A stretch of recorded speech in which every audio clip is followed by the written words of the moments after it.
کتب حدیث میں سب سے زیادہ فضیلت کی حدیث ہے مولا علی شیر خدا کی. کیا شان پائی ہے, کیا مرتبہ پایا. 9 سال عمر تھی جب کلمہ پڑھا تھا. ویسے میرا تو خیال یہ ہے کہ یہ شروع سے کلمہ پڑھتے تھے اس لیے کہ پلے ہی حضور کی گود میں. 9 سال کی عمر تھی جب باقاعدہ حضرت علی نے کلمہ پڑھا. 9 سال کی عمر. اللہ کے محبوب نے نہ کل صحابہ کو بٹھا کے کہا, اپنے کل رشتہ داروں کو, اہل قریش کو, کہ میں اللہ کا رسول ہوں تو کون کون میرے ساتھ چلے گا. کھانا کھانے سارے آ گئے. جب کہا نا تعاون کون کرے گا تو سب چپ کر گئے. جب کہا نا میں اللہ کا رسول ہوں تو پیچھے کون چلے گا. آگے لگ کے چلنا بھی آسان ہوتا ہے, ساتھ مل کے چلنا بھی آسان ہوتا ہے. مشکل ہوتا ہے پیچھے پیچھے چلنا, وہ مشکل ہوتا ہے, وہ نہیں لوگ چل پاتے. کون پیچھے چلے گا, میں اللہ کا نبی ہوں. تو سانپ سون گیا, لوگ خاموش ہو گئے. تو حضرت علی کہتے ہیں میں چھوٹا تھا, قد بھی میرا چھوٹا تھا, عمر 9 سال تھی, کھجور کھا رہا تھا, کرتا لمبا پہنا تھا. جب کوئی نہ بولا تو حضرت علی کہتے ہیں میں نے پوری کھجور بھی نہیں کھائی, ابھی منہ میں تھی, باقی کی میں نے ویسے ہی ساری نکال لی, بعد میں کھا لوں گا. اور وہ کھجور میں نے جیب میں ڈال لی کہ دیر نہ ہو جائے. اور آپ فرماتے ہیں میں پنجوں کے بل کھڑا ہو گیا اور میں نے دونوں بازو کھڑے کر کے کہا یا رسول اللہ یہ نہیں نہ بولتے, ابو لہب, عتبہ, عتیبہ, شعبہ, ابو سفیان نہیں نہ بولتے تو نہ بولے.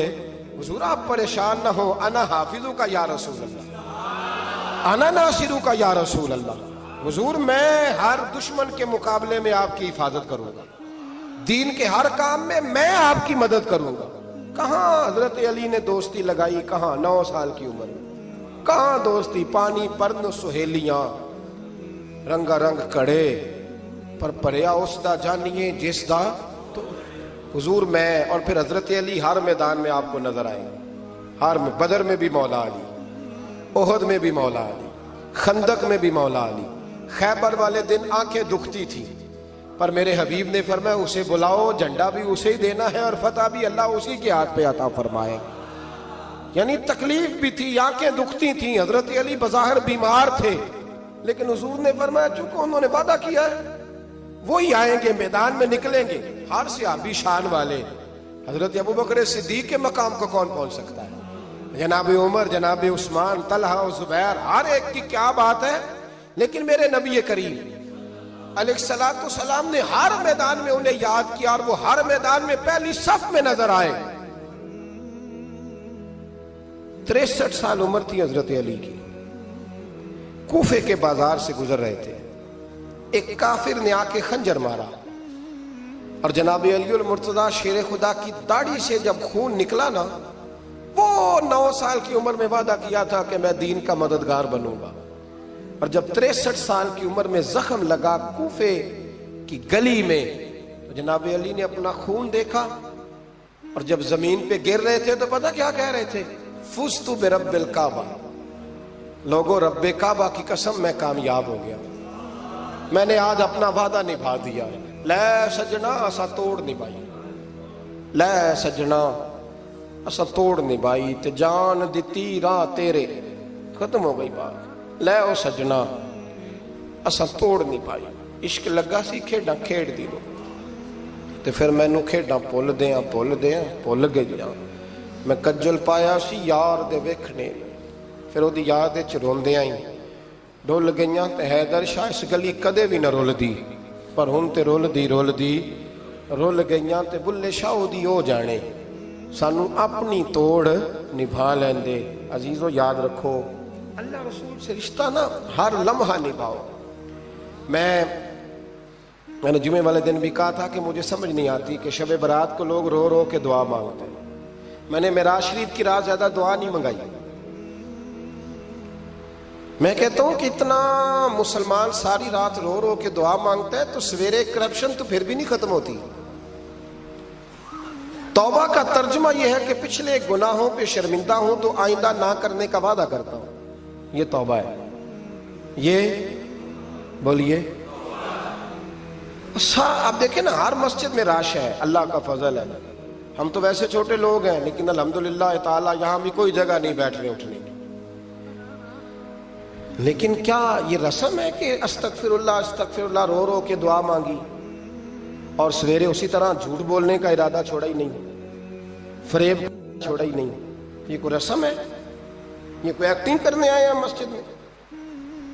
ایک دستک دے رہا ہوں، آپ کو سمجھا رہا ہوں. توبہ کا مطلب یہ ہے کہ آج کے بعد جھوٹ نہیں بولوں گا، آج کے بعد غیبت نہیں کروں گا، آج کے بعد حرام نہیں کھاؤں گا، کسی مسلمان کو تکلیف نہیں دوں گا، ماں باپ کو نہیں ستاؤں گا، کسی کی عزت کو نہیں اچھالوں گا. یہ توبہ کا معنی ہے. لیکن ساری رات روتے رہے اور سویرے پروگرام یہ ہے کہ دکان پہ جاؤں گا تو جھوٹ بولوں گا، کم ناپوں گا، کم تولوں گا، تو یہ توبہ ہے؟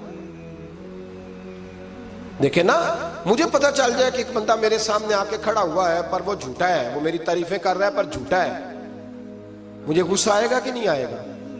لیکن اللہ رسول کی بارگاہ میں ساری رات رو رو کے ہائے ہائے کرنا، سویرے پھر وہی پروگرام. نبی پاک صلی اللہ تعالی علیہ وسلم کے نگاہ فیض سے جن لوگوں کی تربیت ہوئی اور پھر انہوں نے اپنے علم سے، اپنی حکمت سے، اپنی دانائی سے اور اپنی بے پناہ جرت اور بہادری سے دنیا میں بہترین نمونہ چھوڑا، ان میں سے ایک بڑا نام حضرت مولا علی شیر خدا کا ہے. بالعموم ہم یہ دیکھتے ہیں کہ جو لوگ بہت زیادہ بہادر ہوتے ہیں نا، میدانوں کے ہوتے ہیں، لڑنے، جہاد کرنے، جد و جہد کرنے کا مزاج رکھتے ہیں، ان کا علم سے شغف نہیں ہوتا. پڑھنا لکھنا، دانائی کی بات کرنا، حکمت کی بات کرنا ان کا کام نہیں ہوتا، وہ تو میدان کے لوگ ہیں. اور جو لوگ کتاب کے، علم کے، اس معاملے کے ہوتے ہیں، ان میں کئی دفعہ ایسا ہوتا ہے اللہ ماشاءاللہ کہ وہ لوگ کتاب کے تو ہوتے ہیں، علم حکمت کے تو ہوتے ہیں، لیکن میدان کے اندر تلوار لے کے بنفس نفیس شامل ہونا ان کے بس کی بات نہیں ہوتی. لیکن تاریخ میں حضرت مولا علی شیر خدا ایک عجیب فضیلت والی شخصیت ہیں کہ وہ اگر علم کی بات کریں تو ان سے زیادہ دانا کوئی نہیں، حکمت کی بات کریں تو ان سے زیادہ بہترین بات کرنے والا کوئی نہیں، ان کے پاس بیٹھا جائے تو انسان کی تربیت کرنے والا ان سے اچھا مربی نظر کوئی نہیں آتا. یہ ساری باتیں بھی مسلمہ ہیں، لیکن اگر وہ تلوار لے کے میدان میں نکل آئیں تو دیواریں ہلتی رہتی ہیں اور در کانپ جاتا ہے، اور علی کا نام سن کے اب بھی خیبر کانپ جاتا ہے. تو ایک تو حضرت علی شیر خدا رضی اللہ تعالیٰ عنہ کی زندگی میں یہ دو باتیں کہ علم، حکمت، دانائی، جذبہ، شوق جہاد کے لیے، اور پھر میدان کے اندر ثابت قدمی. اور تیسری بات جو بڑی متاثر کن ہے اور اپنی طرف کھینچتی ہے وہ یہ ہے کہ ان کی سادگی، ان کا عجز، ان کا خلوص، ان کا بالکل نارمل زندگی گزارنا، عام لوگوں کی طرح اپنے روزمرہ کے معاملات کو سر انجام دینا. جو آدمی کسی غیر معمولی حیثیت کا مالک ہو جاتا ہے نا، اس کا اٹھنا بیٹھنا عام لوگوں جیسا نہیں رہتا، اس کا کچھ نہ کچھ پروٹوکول ہو جاتا ہے، کچھ نہ کچھ اس کی آؤ بھگت ہو جاتی ہے. دو چار لوگ اس کے لیے کھڑے ہونے لگ جائیں تو اس کے ذہن میں بھی بات آتی ہے کہ میں کوئی چیز ہوں، اللہ معاف فرمائے. لیکن بالکل ایک سادہ زندگی، عام لوگوں کے لیے دستور عمل، یہ تین باتیں بڑی متاثر کن ہیں. آپ دیکھیے، سب سے پہلے تو ایک بات سمجھیں، اللہ تعالیٰ نے قرآن مجید میں فرمایا کہ ان الذین آمنوا وعملوا الصالحات سیجعل لهم الرحمن ودا. فرمایا بے شک وہ لوگ جو ایمان لائے اور جنہوں نے نیک اعمال کیے، رحمان لوگوں کے دلوں میں ان کی محبت پیدا فرما دے گا. حضرت عبداللہ ابن عباس رضی اللہ تعالیٰ عنہ فرمایا کرتے تھے اس آیت کا پہلا مصداق حضرت علی شیر خدا ہے. کیوں؟ اس لیے کہ حضرت علی شیر خدا فرماتے ہیں، بخاری مسلم میں فرماتے ہیں، مجھے قسم ہے اس ذات کی جس نے زمین چیر کے دانہ پیدا کیا ہے، مجھ سے رحمت عالم صلی اللہ علیہ وسلم نے وعدہ فرمایا کہ علی یاد رکھنا تم سے صرف مومن ہی پیار کرے گا، اور جس سینے میں تمہارا بغض ہوگا وہ سینہ مومن کا نہیں منافق کا ہوگا. تم سے مومن پیار کریں گے، مومنوں کے دلوں میں کشش ہوگی تمہارے لیے، ان کے سینے کشادہ ہوں گے تمہارے حق میں. حضرت مولا علی شیر خدا کی محبت، ان کا نام آئے تو دل ٹھنڈا ہو جائے، آنکھوں میں روشنی آئے، چہرہ روشن ہو جائے، تو معنی یہ ہے کہ ایمان مضبوط ہے دل میں. اور اگر بندہ کمزور ہونے لگ جائے، اگر اس کی کیفیات کوئی اور رنگ پیش کرے، تو معنی یہ ہے کہ ایمان سینے میں مضبوط نہیں ہے. حضرت علی شیر خدا سے حضور کا جو قربت کا تعلق، دیکھیں کچھ لوگ ایسے ہوتے ہیں کہ جن سے قربت ہوتی ہے. آپ نے کبھی دیکھا ہے ہر بندے سے مل کے بندہ رو نہیں سکتا، ہر بندے کو دیکھ کے رونا آتا نہیں، لیکن کچھ لوگوں سے روح ملتی ہے نا کسی کی، تو ویسے کبھی وہ بندے مل جائے نا دل کرتا ہے تینوں سامنے بٹھا لاں تیرے درد پرانے چھیڑاں. کچھ لوگ ایسے ہوتے ہیں جن کے ساتھ حضور تشریف فرما ہیں، حضرت علی شیر خدا کہیں گئے ہوئے ہیں تو محبوب کیا فرماتے ہیں؟ فرماتے ہیں اللہ اس وقت تک میرے پاس حضرت اسرائیل کو نہ بھیجنا جب تک میں علی سے ملاقات نہ کر لوں. دعائیں ہو رہی ہیں کہ میری جب تک ملاقات نہ ہو جائے میرا جانے کا وقت نہ آئے. مشکات میں حدیث موجود ہے. تو سرور کائنات علیہ السلام کا جو ان کے ساتھ قربت ہے، حضور کا جو ان سے پیار ہے، حضور نے ہر مہاجر کو ایک انصاری کا بھائی بنایا. انصار کے اندر حضور نے بھائی چارہ قائم فرمایا، اور یہ تاریخ کا وہ والا بھائی چارہ ہے جس کی نہ اس سے پہلے کوئی مثال ہے، نہ قیامت تک دوبارہ کوئی مثال دی جا سکتی ہے. بھائی جب سگے بھائی جب شادی شدہ ہو جاتے ہیں نا تو ان کی اپنی اپنی جیبیں ہو جاتی ہیں، اپنی اپنی گفتگو ہو جاتی ہے. 6 ماہ کے بچے کے بارے میں بھی وہ کہنے لگ جاتے ہیں میں نے بچوں کا بھی تو کچھ بنانا ہے نا. انہیں بالکل اب وہ چیزیں نظر آنی بند ہو جاتی ہیں جس میں والدین اور بہن بھائی شامل ہوتے ہیں. وہ کہتے ہیں میرے بھی تو بچے ہیں. لیکن یہ بھائی چارہ مہاجرین اور انصار کا اتنا زبردست اور معنی خیز ہے. حضور نے بھائی چارہ قائم فرمایا. سگے بھائیوں کو وراثت دینا مشکل ہوتا ہے. بڑا کہہ رہا ہوتا ہے کمائی تو میں نے کی تھی، چھوٹا کہہ رہا ہوتا ہے کہ باہر تو پہلے میں گیا تھا. جھگڑے. لیکن یہ تاریخ اسلامی کا وہ بھائی چارہ ہے کہ جن میں برادری، قبیلہ، رنگ، نسل، علاقہ ایک نہیں، پر ہزاروں قومیں وجود میں آئیں. دہر میں خشک و تر کے رشتے سے ہم نے بنیاد دوستی رکھی، یاد خیر البشر کے رشتے سے. اور اقبال نے جن انداز میں اس مضمون کو بیان کیا ہے وہ انداز ہی نرالا ہے. اقبال فرماتے ہیں خاص ہے ترکیب میں قوم رسول ہاشمی. بننے میں کوئی ان کی ترکیب بھی کوئی خاص ہے. حضور نے بھائی بھائی بنا دیا. اب بھائی جن کو دینی اسلامی مذہبی بھائی بنایا ہے وہ دوسرے بھائی کے بارے میں کیا ذہن رکھتا ہے؟ وہ کہتا ہے کہ میرے بھائی میرا کاروبار بھی آدھا تیرا، جائیداد بھی آدھی تیری، کیونکہ تو میرا بھائی ہے تو تو رسی لے کے پیمائش کر لے، میں اپنا گھر بھی بانٹ کے آدھا تجھے دینا چاہتا ہوں. جب اس قدر زیادہ لوگوں کی نظریاتی پختگی ہوئی اور لوگ اس قدر زیادہ مزاج رکھنے لگے تو پھر ایک خاص قربت کا ماحول وہاں نظر آیا. پھر وہ جو مہاجر بن کے آئے تھے اور بہت زیادہ جن لوگوں نے جہاد کیا تھا، جد و جہد کی تھی، گھر بار چھوڑے تھے، پھر ان لوگوں کو زیادہ دشواری نہیں ہوئی، زیادہ آزمائش نہیں ہوئی دل لگانے میں اور مدینے میں رہنے میں. بڑی آسانی سے وہ لوگ وہاں رہنے لگے اور بڑی جلدی ان کا مدینے سے اور اہل مدینہ سے پیار بڑھ گیا. تو میرے عزیز بھائیو، حضور نے ہر انصاری اور مہاجر کو ایک دوسرے کا بھائی بنا دیا، سب کو بنا دیا. حضرت علی رہ گئے. اب یہ تو دونوں مہاجر ہیں. حضور بھی مکہ شریف سے آئے ہیں، حضرت علی بھی. بظاہر تو دونوں مہاجر ہیں، اگرچہ ساری زمین کے مالک رسول پاک ہیں.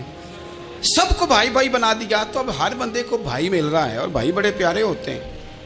میں کئی دفعہ کہتا ہوں کہ بھائی بڑے پیارے ہوتے ہیں. کچھ قدورتیں دنیاوی طور پر معاذ اللہ دلوں میں آ جاتی ہیں، لیکن بھائی کا درد جو بھائی محسوس کر سکتا ہے وہ بھی دوسرے کو محسوس نہیں ہوتا. تو حضرت علی جب کسی کے بھائی نہیں بنائے گئے تو رو ہی پڑے. اتنے دلیر بندے تھے، پر بھائی کی ضرورت بندہ اتنی محسوس کرتا ہے، اس کو بھائی سے لگاؤ اتنا زیادہ ہوتا ہے کہ مولا علی رو پڑے. مشکات میں موجود روئے. حضور نے فرمایا کیوں روتے ہو؟ عرض کی حضور آپ نے سب کو ایک دوسرے کا بھائی بنایا ہے، میں رہ ہی گیا ہوں، مجھے کسی کا بھائی نہیں بنایا. اب وہ آنسوؤں میں لپٹی ہوئی وہ بات حضرت علی نے عرض کی تو محبوب نے فرمایا علی انت اخی فی الدنیا والآخرہ. فرمایا علی تو میرا بھائی ہے اور نرا دنیا میں نہیں، تو دنیا اور آخرت میں میرا بھائی ہے. تو میرا بھائی ہے دنیا میں بھی اور آخرت میں. تو حضرت مولا علی شیر خدا کرم اللہ تعالی وجہہ الکریم کے جو فضائل ہیں، جو ان کے خصائص ہیں، ان کی جو فضیلت کی باتیں، میں نے جیسے کہا کہ انہیں بڑی زیادہ دلچسپی تھی میدان جہاد سے، شوق شہادت ان کا دیدنی تھا. ایک موقع پر نبی پاک صلی اللہ تعالیٰ علیہ وسلم نے ارادہ فرمایا کہ حضرت علی کو اپنا نائب بنا کے مدینہ منورہ میں چھوڑ کے جایا جائے. محبوب کریم علیہ السلام جب بھی تشریف لے جاتے تھے تو کسی ایک کو نائب بنا کر مدینہ منورہ میں چھوڑ جاتے. حضرت عبداللہ ابن مختوم رضی اللہ تعالیٰ عنہ کو بھی ایک دفعہ حضور چھوڑ کے گئے. تو ایک جنگ کے موقع پر محبوب نے حضرت علی شیر خدا سے کہا کہ آپ کو میں اپنا نائب بنا کے یہاں چھوڑ کے جاتا ہوں. یہاں لوگ جان چھڑاتے ہیں. کام کا جب وقت آتا ہے, میدان میں نکلنے کا وقت آتا ہے تو جان چھڑاتے ہیں, اور وہ کہتے ہیں کہ باقی سارے کام لے لو, جب وقت مشکل آئے تو پھر ہمیں کام نہ بتاؤ. اب مشکل وقت ہے, جہاد میں جانا ہے. حضرت مولا علی شیر خدا کرم اللہ تعالی وجہہ الکریم کو حضور نے فرمایا کہ اس دفعہ میرا ارادہ بنا ہے کہ تمہیں چھوڑ کے جاؤں. تو حضرت علی کو چھوڑ کے جایا جا رہا ہے. ان کو مدینے میں رہنا ہے, میدان میں نہیں جانا. عام آدمی کتنا پسند کرتا ہے کہ میں آرام سے رہوں گا, لیکن حضرت علی کو اتنا شوق تھا میدان جہاد کا, اتنی تڑپ تھی ان کے دل کے اندر کہ عرض کرنے لگے یا رسول اللہ صلی اللہ تعالی علیہ وسلم. رو پڑے, کہنے لگے حضور ساری دنیا میدان میں جہاد کرے گی اور میں یہاں عورتوں اور بچوں کے پاس رہوں گا, میں یہاں عورتوں اور بچوں کے بیچ وقت گزاروں, حضور مجھے لے کے جائیں. تو وہاں بھی حضور نے محبت کی بات سمجھائی. فرمایا علی, جب حضرت موسیٰ کوہ طور پہ گئے تھے تو اپنے بھائی جناب ہارون کو چھوڑ گئے تھے, تو تم بھی تو میرے لیے اسی طرح ہو نا جس طرح موسیٰ کے لیے ہارون تھے. لیکن فرمایا یہ یاد رکھنا میرے بعد نبی کوئی نہیں. حضرت موسیٰ بھی نبی ہیں اور جناب ہارون بھی نبی ہیں علیہم السلام, لیکن وہ انہیں چھوڑ کے گئے تھے, میں تمہیں چھوڑ کے جا رہا ہوں. کہ ایک بات اپنے ذہن کے اندر بٹھانا کہ میرے بعد کوئی نبی نہیں آئے گا. تو عزیز بھائی, حضرت مولا علی شیر خدا کا جذبہ جہاد. اچھا, پھر میں نے دیکھا ہے جس زمانے میں میں اور آپ رہ رہے ہیں, اس زمانے میں لوگ کمزور ہوتے جا رہے ہیں نفسیاتی طور پر. ڈری ڈری سی باتیں لوگ کرتے ہیں, سہمے سہمے سے جملے بولتے ہیں, اور یہ ہر بندے کا اپنا الگ ڈر ہے. دانشوروں نے لکھا ہے کہ غریب آدمی کا ڈر تھوڑا ہوتا ہے, اور جو اونچے عہدے پہ چلا جائے اس کا ڈر, یعنی زیادہ ہاتھ اپوزیشن کے نہیں بندے ہوتے, حکومت کے بندے ہوئے ہوتے ہیں. لوگوں کو ساتھ لے کے اپوزیشن نے نہیں چلنا ہوتا, حکومت نے چلنا ہوتا ہے. تو حکومت میں جب لوگ ہوتے ہیں تو ان کے اندر کمزوری آ جاتی ہے. جب آپ بڑے عہدے پہ چلے جاتے ہیں تو آپ کی مجبوریاں بھی بڑی ہو جاتی. ہر آدمی کہیں نہ کہیں کمزور پڑتا ہے. اور ہمارے ہاں تو لوگ ذرا بیمار ہو گئے تو گئے. اور آج کل جو سب سے بڑا مسئلہ وہ یہ ہے کہ لوگ کیا کہیں گے, اور لوگوں نے بڑے بڑے لوگوں کو پاگل کر دیا ہے. بڑے بڑے لوگوں کو. ہمارے علماء نے ایک بات لکھی ہے کہ ایک دفعہ نا ایک استاد صاحب سبق پڑھانے کے لیے آئے, تو طالب علموں نے ارادہ کیا کہ آج استاد جی کو بیمار کرنا ہے. یہ جو آپ کے مشیر ہوتے ہیں نا ارد گرد, ان کی پڑتال بھی بڑی ضروری ہوتی ہے کہ یہ خبر کون سی لے کے آ رہے ہیں اور یہ کس طرح سے گائیڈ کر رہے ہیں. ہمیں تنقید کرنے والا بندہ اچھا تو نہیں لگتا, لیکن تنقید کرنے والے جو ہوتے ہیں وہ ہمیں نکھارتے ہیں. وہ ہماری کمزوریاں جو ہمارے اپنے نہیں نکال سکتے وہ نکال کے ہمیں بتاتے ہیں کہ تم یہاں کمزوری کر رہے, اس کا نفع ہوتا ہے. طالب علموں نے ارادہ کیا ایک دفعہ, یہ ہم جو اتنی زیادہ توجہ کرتے ہیں نا لوگوں کی باتوں پہ, لوگ کیا کہیں گے. میں کئی دفعہ دوستوں سے عرض کرتا ہوں زیادہ وضاحتیں نہ دیا کریں, زیادہ وضاحتیں دینے سے بھی بندہ کمزور ہو جاتا ہے. ہر وقت کا انداز وضاحتوں کا اور ہر وقت دفاعی محاذ پہ نہیں کھڑے رہنا چاہیے. وہ ارادہ کر لیا لوگوں نے, طالب علموں نے, کہ استاد جی کو بیمار کرنا ہے. تو استاد صاحب چنگے بھلے, اچھے بھلے, صحت مند آئے, کلاس میں داخل ہوئے تو پہلا شاگرد کہتا ہے استاد جی خیر ہے, آنکھیں بڑی سرخ ہیں. چل دوڑ جا بیوقوف آدمی, بالکل ٹھیک ہوں, چل کلاس میں بیٹھ چل. تھوڑا سا آگے گئے تو دوسرا شاگرد, انہوں نے اب 10-15 نے ارادہ کیا ہوا تھا, دوسرا کہنے لگا خیریت ہے, بڑے کمزور کمزور لگ رہے ہیں. اس نے کہا میں بالکل ٹھیک ہوں, کمزور کا چل دوڑ جا اپنا کام کر. وہ تیسرے کے پاس گئے تو کہنے لگا استاد صاحب خیر ہے, آپ کے تو مجھے ہاتھ بھی کامتے دکھائی دے رہے ہیں. اس نے کہا اچھا واقعی. اب چوتھے نے بھی یہی بات کی, پانچویں نے یہی بات کی. تو آدھا گھنٹہ گزرا تو استاد جی کو سچ مچ بخار چڑھ گیا, تو چھٹی پہ چلے گئے. کیوں؟ باتوں پہ توجہ ہے نا, لوگوں کے سامنے ہم لوگوں کی باتوں کے مطابق اپنے معاملات کو ترتیب دیتے ہیں نا. کچھ لوگ سوشل میڈیا دیکھ کے نظریہ قائم کرتے ہیں, کچھ ہوا دیکھ کے نظریہ قائم کرتے ہیں.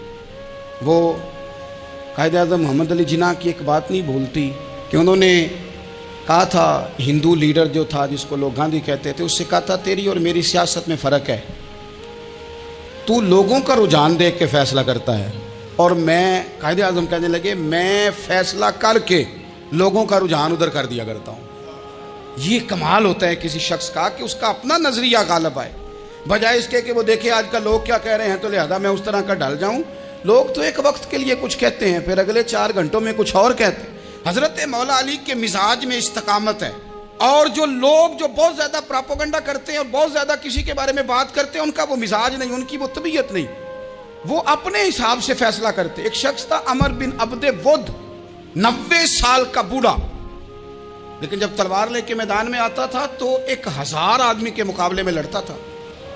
اور لوگ جگہ جگہ یہ کہتے تھے تو اس طرح ہے جس طرح عمر بن عبد ود لوگوں کو ڈراتا ہے، تو اس طرح ہو گیا. یہ اس کے ارد گرد کے لوگ اس کی مثالیں دیتے تھے. جنگ خندق جب ہو رہی تھی تو یہ مقابلے میں آ گیا. تو حضرت علی المرتضیٰ شیر خدا کرم اللہ تعالی وجہ الکریم بھی تشریف فرما تھے.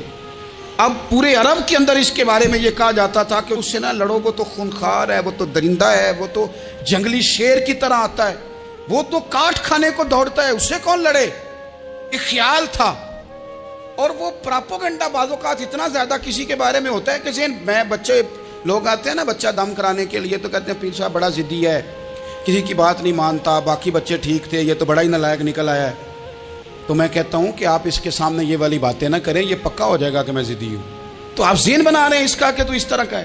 ذہن بنا دیا لوگوں نے کہ عمر ابن عبد ود کے مقابلے میں کوئی نہیں آ سکتا. خندق میں یہ آیا، اس نے للکارا مسلمانوں کو، آؤ وہ تمہاری جنت کدھر ہے جس کے بارے میں تم کہتے ہو کہ ہم شہید ہوں گے، تو آؤ میرے مقابلے میں نکلو. جب اس نے پہلی دفعہ للکارا تو ابھی بات ختم نہیں ہوئی تھی کہ مولا علی تلوار لے کے اللہ اکبر کہتے کھڑے ہو گئے. حضور نے فرمایا بیٹھ جاؤ. حضرت علی پھر بیٹھ گئے. وہ پھر پکارا اٹھو کوئی میرے مقابلے میں. تو مولا علی شیر خدا پھر کھڑے ہو گئے، پھر کھڑے ہو گئے. حضور نے فرمایا بیٹھ جا. ایک شخص نے کہا علی یہ عمر بن عبد ود ہیں. فرمایا مجھے پتا ہے. نہیں سمجھے آپ بات، میں آپ کو سمجھا کے لایا ہوں پیچھے سے کہ پراپوگنڈا کرتے ہیں نا لوگ، ہو آگے نہ جانا، یہاں کرنٹ بڑا زیادہ ہے، وولٹیج بڑے سخت ہیں، تو آگے نہ بڑھنا. بھائی کیا ہو جائے گا، اٹھ باندھ کمر کیوں ڈرتا ہے، پھر دیکھ خدا کیا کرتا ہے.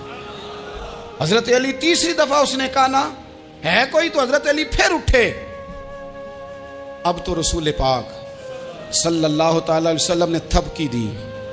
بعض جگہ یہ ہے کہ حضور نے خود تلوار تھمائی، سر پہ امامہ باندھا، اور حضور نے فتح یابی کی دعا فرمائی. حضرت علی گھوڑے پہ بیٹھے نکلے، اور جب اس کے سامنے گئے تو جا کے کہنے لگا میرا پتہ ہے. حضرت علی فرمانے لگے تو اپنا چھوڑ، میرا پتہ ہے تجھے، مجھے تو جانتا ہے. کہنے لگا میں 1000 کے مقابلے میں اکیلا لڑتا ہوں.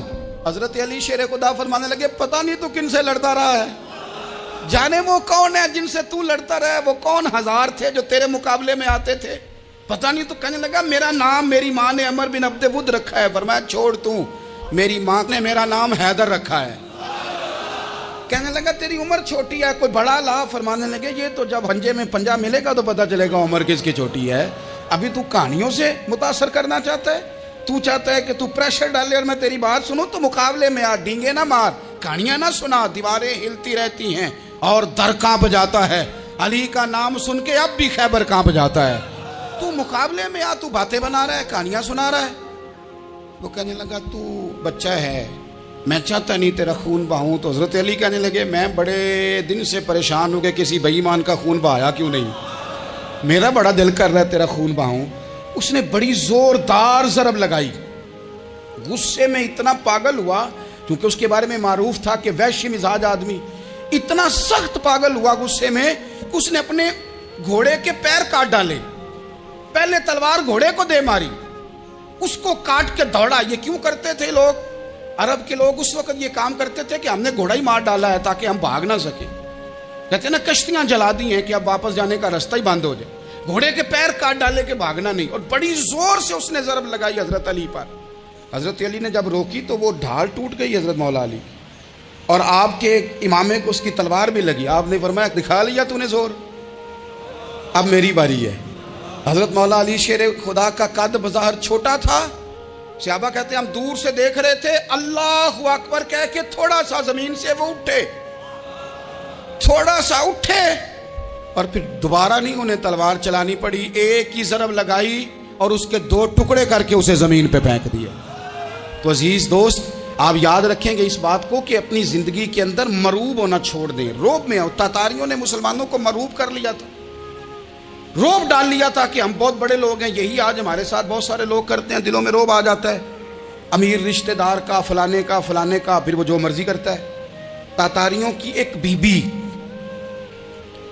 وہ کیا کرتی، وہ 9-10 مسلمان نوجوانوں کو سڑک پہ کھڑا کر جاتی، کہتی ادھر کھڑے ہونا، میرے آنے تک ہلنا نہ. جوان ہے لیکن روب ہے نا کہ یہ بڑے وحشی ہیں.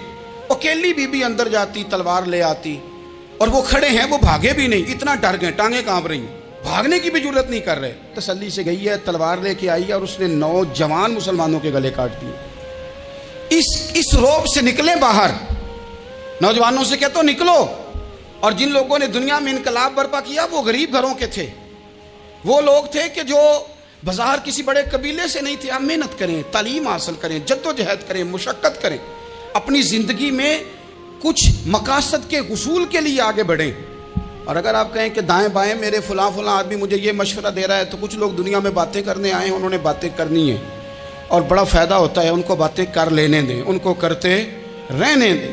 کام کرنے والا بندہ کام کرتا ہے اور کرتا ہی چلا جاتا ہے، وہ منزل تک پہنچ جاتا ہے۔ تو حضرت علی کے مزاج میں دلیری ہے، ہمت ہے، ایک بات۔ اور دوسری بات دانائی، حکمت۔ یہ جو ہمارے فیصلے ہیں نا جذباتی، اور جناب آج فلانے نے یہ کہہ دیا تو میرا پروگرام یہ بن گیا، تو پھر کل کسی نے اور کچھ کہہ دیا تو میرا پلان اور بن گیا۔ میں سب سے زیادہ ان لوگوں کے حق میں پریشان ہوتا ہوں جو سویرے کچھ اور کہتے ہیں، دوپہر کو کچھ اور کہتے ہیں، شام کو کچھ اور کہتے ہیں۔ بھئی آپ کا کوئی نظریہ ہونا چاہیے، کوئی ویژن ہونا چاہیے زندگی میں، آپ کے اندر کوئی حکمت اور دانائی ہونی چاہیے۔ اس کے لیے کیا کرنے کی ضرورت ہوتی ہے؟ اس کے لیے ضرورت ہوتی ہے کہ آپ کا ذہن ایک طرف ہو۔ میرے اسلاف فرمایا کرتے تھے زندگی میں ایک کام کر لو پر صحیح کر کے کر لو۔ ہم نے تو سارے کام کرنے ہیں۔ آج کل ہر بندہ صحافی ہے، ہر بندہ تجزیہ نگار ہے، ہر بندہ سیاستدان ہے، ہر بندہ ہی مفتی ہے، ہر بندہ ہی جناب واعظ ہے، ہر بندے کے پاس ہی کچھ مسئلے۔ اس کا نقصان یہ ہے کہ کسی کے پاس بھی کچھ نہیں۔ وہ کسی درویش نے کہا تھا کہ جب سب لیڈر ہوں تو سمجھو کوئی لیڈر نہیں، کیونکہ سارے جو لیڈر ہو گئے۔ میرے عزیز، ایک طرف ذہن کو رکھیں اور اپنے اس کام میں کمال پیدا کریں۔ حضرت مولا علی شیر خدا کو اللہ نے حکمت دی تھی۔ نبی پاک صلی اللہ تعالیٰ علیہ وسلم کے صحابی حضرت عبداللہ ابن مسعود رضی اللہ تعالیٰ عنہ فرماتے ہیں، امام ابو نعیم نے لکھا ہے کہ حضرت عبداللہ ابن مسعود فرماتے ہیں نبی پاک صلی اللہ علیہ وسلم نے فرمایا اگر حکمت کے 10 حصے کیے جائیں نا، دانائی کے 10 حصے کیے جائیں، تو اس میں سے 9 حصے اللہ تعالیٰ نے حضرت علی کو عطا فرمائے ہیں، اور ایک حصہ باقی لوگوں کو ملا ہے۔ دانا تھے، معاملہ فہم تھے۔ کچھ بندے بڑے منافق قسم کے تھے، تو حضرت علی اذان ہو گئی تو وہ حضرت مولا علی شیر خدا کے پاس آ گیا، اذان ہو گئی، حضرت علی نے جماعت کرانی۔ ان کا خیال تھا کہ آج ہم نے جماعت لیٹ کرانی ہے کسی طریقے سے۔ ہم چونکہ زیادہ باتیں، میں دوستوں سے کہتا ہوں بہت زیادہ خبریں نہ دیکھا کرو، بہت زیادہ بھی چیزیں نہ سنا کرو۔ آپ تو میرے بھائی موبائل کے اندر چلے جائیں گے، باہر کی دنیا تو اور ہے، تو تھوڑا باہر بھی نکلیں تصویروں سے، تھوڑا باہر بھی آئیں، دیگر معاملات بھی دیکھیں۔ ہمیں بڑے بڑے اچھے لوگ زندگی میں مل جائیں گے، لیکن ہم ان کے قریب نہیں جاتے، ہم دیکھتے نہیں کہ اصل بات کیا ہے، سنی سنائی چیزوں پر زیادہ گمان کرتے ہیں۔ اب حضرت علی چونکہ بڑے دانا تھے، مسلح پہ بڑھ رہے ہیں، جماعت کھڑی کرنی ہے، اللہ اکبر کہہ رہے ہیں، بندوں کا خیال تھا نماز لیٹ کرانی ہے۔ نے فٹافٹ حضرت علی سے کہا کہ حضور ذرا وہ جانور تو بتائیے گا کتنے ہیں جو انڈے دیتے ہیں، اور ذرا وہ بھی بتائیے گا جو بچے دیتے ہیں۔ یہ اب کتنے کو بندہ جانور گنے، آہستہ آہستہ بندہ شمار کرے، ہو بکری جو ہے وہ بچہ دیتی ہے، مرغی انڈا دیتی ہے، اور گائے جو ہے وہ بچہ دیتی ہے، اور بطخ جو ہے وہ انڈا دیتی ہے، بندہ تو یہ گننے لگ جائے۔ تو حضرت علی شیر خدا یہاں ہاتھ ہیں، فرمانے لگے گھر جا کے گن لینا، موٹی سی بات بتاتا ہوں، جن جانوروں کے کان باہر ہوتے ہیں وہ بچے دیتے ہیں، جن کے اندر ہوتے ہیں وہ انڈے دیتے ہیں۔ اللہ اکبر، نماز کی نیت باندھ لی، تم گننا گھر جا کے۔ موٹی سی بات بتا دیتا ہوں، وہ صاحب کہتے ہیں میں حضرت علی رضی اللہ تعالیٰ عنہ کو الجھانے آیا تھا، میں خود بڑا الجھ گیا۔ یہ کیا ماجرا ہے، کیا معمہ ہے کہ 2 فکروں میں انہوں نے بات کو سمیٹا اور کمال کر دی۔ کہنے لگے گھر جا کے گننا، یہاں ٹائم نہیں، نماز کا وقت ہے، بس جن کے کان اندر ہے نا وہ انڈے دیتے ہیں، اور جن کے باہر ہیں وہ جا کے حساب کرنا۔ آپ ڈھونڈ لیں، تلاش کر لیں، چلے جائیں ماہرین کے پاس، پر شیر خدا شعر ہی ہے۔ حضرت مولا علی کے جملوں میں کمال ہے، ان کی دانائی، ان کا تدبر، ان کی حکمت، ان کا فہم، ان کی فراست، ان کا کمال۔ ایک شخص بڑی دور سے آیا، اس نے کہا حضور مجھے نا لمبی باتیں یاد نہیں رہتی، 2 باتیں بس بتا دیں میں عمل کروں تو زندگی بن جائے، 2 باتیں۔ تو حضرت علی فرمانے لگے لمبی امیدیں نہ لگانا، لمبی امیدیں نہ لگانا، موت کا پتہ نہیں کب آ جائے گی۔ منصوبہ بندی ضرور کرنا آنے والی نسلوں کے لیے، اپنی ذات کے لیے لمبی امیدیں نہ باندھنا، یہ بھی کر لوں گا، یہ بھی کر لوں گا۔ ہم ریٹائر نہیں ہوتے زندگی بھر، پلان پہ پلان، پلان پہ پلان۔ تو اگر ہم پلان کر رہے ہوتے ہیں تو جو ہمارے نیچے ہوتے ہیں وہ ہمیں ریٹائر کرنے کا پلان کر رہے ہوتے ہیں. اولادیں تک والدین کو کمزور کرنے کے در پہ ہوتی ہیں کہ اب یہ ہٹے تو ہماری باری آئے. حضرت علی فرمانے لگے 2 کام، ایک تو لمبی امید نہ باندھنا، اور دوسرا فرمایا اپنے نفس کی خواہش کی پیروی سے بچنا. دنیا میں رسوا وہ لوگ ہو جاتے ہیں جو اپنے نفس کی خواہش کی پیروی کرتے ہیں، وہ بزدل ہو جاتے ہیں جو خواہشات نفسانی کے پیچھے بھاگتے ہیں. یہ کام نہ کرنا. تو دانائی اللہ تعالیٰ نے انہیں دی. پھر مزاج میں سادگی اور بلا کی سادگی. جوانوں، سادہ زندگی آسان ہوتی ہے. یہ جو زیب و زینت والی زندگی ہے یہ مشکل بڑی ہے. آپ یقین کریں جن لوگوں نے کپڑے پہننے ہیں نا پردے کے لیے وہ بڑے سوکھے ہیں، جو بھی مل گیا پہن لیا. اور جنہوں نے دکھانے کے لیے پہننے ہیں وہ بڑی مصیبت ہے کہ یار میں نے اتنا مہنگا جوڑا پہنا ہے، کسی نے تعریف ہی نہیں کی. کوئی تعریف کر دے تو پھر کہتے ہیں دیکھا نا آنکھیں چندھیا گئی نا دیکھ کے، اور نہ کرے تو کہتے ہیں جل ہی گیا ہے پورا، ایک جملہ نہیں بول سکا. چونکہ مزاج ہے نا. یہاں جو آدمی کھیت سے اٹھ کے آیا نا چارہ کاٹتا، تو اس کو جہاں بھی موقع ملے گا اس نے بیٹھ جانا ہے، جمعہ پڑھنا نکل جانا ہے. اور جس بچے نے 4-5 ہزار بالوں والوں کو دیا ہے نا سیدھے کر دے ذرا میرے، وہ بڑا پریشان ہے کہ میں نے اتنی محنت کی ہے کسی بندے نے دیکھا بھی نہیں. سادہ زندگی آسان ہوتی ہے، بندہ سوکھا رہتا ہے. اور جو تکلفات والی زندگی ہے، لوگ تعریف کریں لوگوں سے کچھ، وہ مشکل ہے. حضرت مولا علی اتنی حکمت، اتنی دلیری، اتنے بڑے آدمی، لیکن ایک دن نا نبی پاک صلی اللہ تعالیٰ علیہ وسلم کو پتہ چلا کہ حضرت فاطمہ زہرا میں اور جناب علی میں کسی بات میں رائے کا اختلاف ہوا ہے. تو حضرت علی ناراض ہو کے چلے گئے. حضور ڈھونڈنے نکلے، یہ بخاری میں موجود ہے. سرکار ڈھونڈنے نکلے تو دیکھا کہ حضرت علی نا مسجد نبی کے ساتھ ننگی زمین پر ایک چادر بچھائی تھی. تو وہ جب سوئے حضرت علی تو آپ نے کروٹیں بدلی تو چادر بھی تھوڑی سی رک گئی. تو سارے کپڑوں کو مٹی لگی ہوئی ہے اور آرام سے حضرت مولا علی شیر خدا آرام کر رہے ہیں. میں جوانوں آپ سے کہتا ہوں یہ زندگی سوکھی ہوتی ہے. میں نے کھیت کی وٹ پہ، بننے پہ، کھیت کے کنارے پہ کسان سوتے ہوئے دیکھے ہیں. اور میں نے 1.5 کروڑ کی گاڑی میں نفسیات کے ڈاکٹر کے پاس بیٹھا وہ شخص دیکھا ہے جو کہتا ہے پتہ نہیں کیا بات ہے، نیند کیوں نہیں آتی. وہ زندگی آسان ہے، اس میں تھکاوٹ ہوئی ہے. بندہ سو گیا جہاں جگہ ملی، سو گیا اور کچھ تڑپ رہا ہے کیونکہ وہ عادی ہو گیا ہے. یہ 2 منٹ کے لیے بند ہو گیا اسی تو وہ گیا. حضرت علی وہاں آرام سے، سارے کپڑوں کو مٹی لگی ہے. میں مولا کائنات کی بات کر رہا ہوں، میں شیر خدا کی بات کر رہا ہوں، میں اسد اللہ کی بات، امام المشارق والمغارب کی بات کر رہا ہوں. حضرت مولا علی اس زمین پہ، سنگیو زمین پہ آرام سے سو رہے ہیں. میرے محبوب گئے اور جا کے فرمایا یا ابو تراب، او مٹی والے اٹھ جا. کپڑوں کو مٹی لگی تھی نا، مٹی والے اٹھ جا. لفظ کیا، یا ابا تراب، او مٹی والے. حضرت علی کو ساری حیات ظاہرہ جس نے بھی ابو تراب کہا جناب علی بڑے ہی راضی ہوئے، خوش ہوتے تھے، فرماتے تھے یہ مجھے کہو، یہ میرے نبی نے مجھے کہا ہے. اور مٹی والے اٹھ جا. آپ کی زندگی کی جو سادگی ہے، میں آپ سے عرض کروں ہمارے تکلفات ہمارے اپنوں کو بڑا پریشان کرتے ہیں. ایک داماد وہ ہوتا ہے جو جہاں بٹھاؤ بیٹھ گیا تو بوڑھا سسر بھی سکون میں ہے، ساس بھی آرام میں. اور ایک وہ ہے کہ جو ہر بات میں بگڑتا ہے کہ یہ چادر میرے شایان شان تھی جو بچھائی ہے، تو پتہ نہیں ہے میں کون صاحب ہوتا ہوں، تم نے میری مرضی کے مطابق فلانا کام نہیں کیا. آپ یقین کریں سسر بیچارہ ادھار پکڑتا پھرتا ہے کہ داماد صاحب آ رہے ہیں. ہر بات میں رٹا، ہر بات میں جھگڑا. میرے پاس سنگی دور دراز سے آتے ہیں تو میں دیکھتا ہوں کہ اپنا لہجہ ہے. تو کچھ لوگ اتنے میٹھے، اتنے پیار والے آتے ہیں کہ یوں محسوس ہوتا ہے کہ جیسے ان کے لیے آپ کو کوئی تکلف کرنے کی ضرورت نہیں. اور کچھ ایسے ہیں کہ آپ کو سرانے کھڑے ہونا پڑتا ہے کہ جناب کی چائے جلدی لے آئیں. مزاج نازنی پہ بعض چیزیں گراں گزرتی ہیں. تو بھائی جب آپ سادہ اور آسان ہو جاتے ہیں تو آپ دوسروں کے لیے بھی دشواری کم پیدا کرتے ہیں. حضرت علی شیر خدا کہتے ہیں بھوک لگ گئی تھی، بھوک بڑی لگ گئی اور حالات غربت کے تھے، آزمائش تھی. تو فرماتے ہیں کہ میں نے سوچا مزدوری نہ کر لیں. ہم کیا کرتے ہیں، جو زیادہ غریب ہے وہ مانگ لیتا ہے، جو درمیانے طبقہ کا وہ ادھار لے لیتا ہے. حضرت مولا علی نے کیا فرمایا مزدوری نہ کر لیں چونکہ حالات کچھ اور تھے. تو حضرت مولا کائنات شیر خدا کرم اللہ تعالیٰ وجہ الکریم فرماتے ہیں یہ سادگی دیکھیں.